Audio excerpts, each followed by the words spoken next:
누가복음 11장 33절에서 36절입니다. 누구든지 등불을 켜서 속에는 말 아래에 두지 않지요.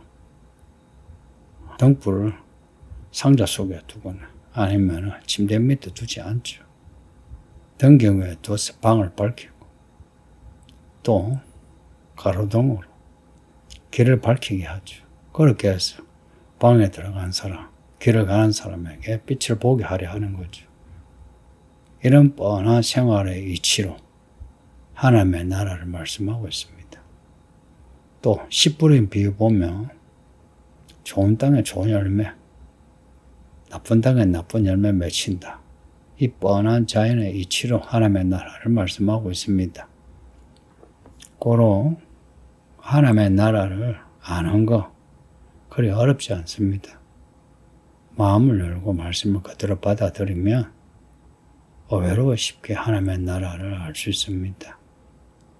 그런 마음을 가져야 되거든요. 그런 마음을 34절에 내 몸의 등불은 눈이라 하면서 그 마음을 등불로 혹은 눈으로 말씀합니다. 33절을 그대로 적용하면 눈을 속에다 두지 않고 말 아래 두지 않는다는 겁니다. 우리 몸에 눈 어디 있는가 보시오. 발밑에 있지 않고 허리에도 있지 않고 가장 멀리 볼 수 있도록 우리 얼굴에 있습니다. 우리의 눈이 등불이라. 속에 두지 않고 말 아래에 두지 않고 등경 위에 둔 것처럼 눈이 우리 얼굴에 있습니다.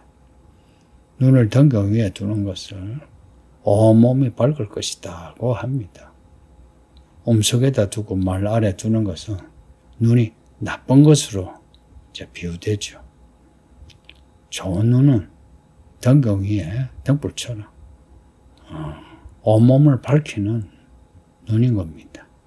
35절에 그러니 우리 속에 있는 빛이 이 눈이 밝은가 어두운가, 우리 속에 있는 빛이 마음이 어두운가 밝은가를 보라는 겁니다.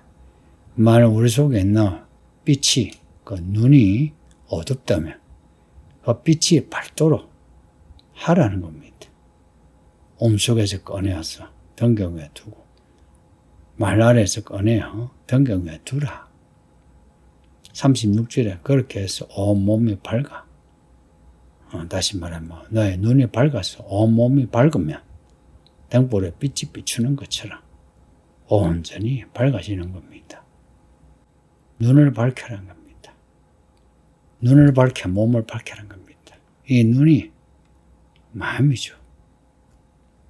우리의 마음이 어두우면 몸도 어둡고 우리의 마음이 밝으면 몸도 밝습니다. 몸을 볼 수 있는 눈, 몸이 가는 길을 밝힐 수 있는 그런 눈, 길을 볼 수 있는 눈을 가져라는 거죠. 어떻게? 예수님이 제시한 표적을 보는 눈을 가지란 겁니다. 앞에 요나의 표적 나오죠. 2000년 전에 팔레스타인에 살았던 사람들은 정말 전무후무한 은혜를 받은 거죠. 하나님의 아들이 사람이 되셔 나타나셔가지고 말씀을 전하시고 기적을 행하시고 이걸 직접 봤거든요. 봤는데도 불구하고 표적을 보여달라 그럽니다. 이에 예수님이 나타내신 표적은 요나의 표적밖에 없다. 요나의 그 죽었다가 살아나는 표적. 그리고 요나가 전하 복음을 듣고서 회개한 니느웨의 표적. 솔로몬의 지혜를 듣기 위해 온 시바 여왕의 표적. 이게 뭘 말씀하겠습니까? 예수님이 누구신가를 아는 지식이 우리의 눈을 밝게 한다는 겁니다. 다시 말씀드릴게요. 예수님이 누구신가 아는 지식이 눈을 밝게 합니다. 요나의 표적에서 예수님을 볼 수 있는 니느웨보다 큰 예수님, 요나보다 큰 예수님, 솔로몬보다 큰 예수님. 그 예수님이 누구신가 안다면 눈을 밝게 합니다. 예수님께 시비를 걸었던 사람들, 이 사람들은 말씀을 듣고 행하는 자가 아니고 말씀, 그 율법으로 자기의 권위로 삼는 사람들입니다. 그때나 지금이나 이런 사람들이 어디서나 있습니다. 이런 사람들은 표적을 구하는데 이들의 마음 껍데기 벗겨내며 그 안에 악하고 엄난함이 있습니다. 악하고 엄난하니 표적을 구하는데 이들이 진짜 원하는 것은 하늘에서 오는 표적이 아니고 그들과 같은 악하고 엄난한 사람이 되는 겁니다. 말하자면 악은 짝패를 이루어요. 나와 같은 악을 볼 때에 같은 패거리가 돼요. 근데 저쪽에서 아무리 진리를 말을 해도 옳은 일을 해도 만족하지 못해요. 이들에게는 항상 더 악한 귀신, 7배, 또한 70배, 또한 700의 귀신들이 있는 사람들입니다. 귀신이 들렸다 해서 미친 듯이 왔다가 갔다가 울고 웃고 이게 귀신 들렸다가 아니고 오히려 그 속에 표적을 구하는 이런 악하고 엄난한 사람들에게 더 악한 귀신들이 있습니다. 그들이 바로 오늘 본문 뒤에 37절 54절에 나오는 바리새인들과 율법 교사들입니다. 이들은 지식의 열쇠를 가지고 자기도 들어가지 않고 다른 사람도 들어가지 못하게 하는 악하고 엄난한 사람들입니다. 이런 사람들이 그때만 있겠습니까? 지금도 교회에 흔히 볼 수 있습니다. 이들의 눈은 어두워서 몸을 어둡게 합니다. 자기만 어둡게 하느냐? 함께하는 사람들도 어둡게 합니다. 그래서 이런 사람들 조심하라 그러죠. 요한계시록 7교회 보내 그 편지 보세요. 니골라당, 이세벨, 발람, 유대인의 모임 조심하랍니다. 성도님들. 교회라고 해서 다 같은 교회가 아니고 성도라고 해서 다 같은 성도가 아닙니다. 다르다는 거 아시죠? 이걸 단지 그냥 평등이다, 사랑이다 해서 다 같이 받아들이면 곤란합니다. 요한에서 말씀해 영을 분별하라 그래요. 사람을 분별하라는 거죠. 말을 분별하라는 거죠. 행동을 분별하라는 거죠. 어떻게 분별합니까? 눈이 밝아야 분별하죠. 몸의 눈. 그 눈이 그냥 우리가 볼 수 있는 이 눈을 말하겠습니까? 마음이죠. 마음이 밝으면 몸도 밝습니다. 그러니 악하고 엄난한 마음을 가지지 않도록 조심하세요. 그 어떻게 하면 마음이 밝아지나? 말씀을 듣고 행하는 겁니다. 끊임없이 말씀을 듣고 행해보세요. 마음이 밝아집니다. 들음으로 마음이 밝아지는 거 경험해보세요. 왜 들음이냐? 말씀을 듣는 자, 마음으로 받아들여 입술로 고백하는 자, 구원이 있다 그러죠. 왜 들음이냐? 보는 거와 듣는 거는 좀 다르죠.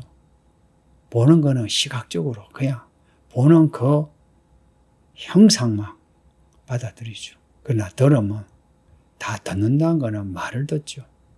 성경을 읽는 것도 그림을 보는 것처럼 보는 것과 다르죠. 성경의 그 글의 내용을 생각하죠. 들음으로 생각하고 깨닫고 깨달음으로 알게 되고 알게 되면서 경험하게 됩니다. 사람의 사람됨은 그 사람의 지성은 듣기에 있습니다.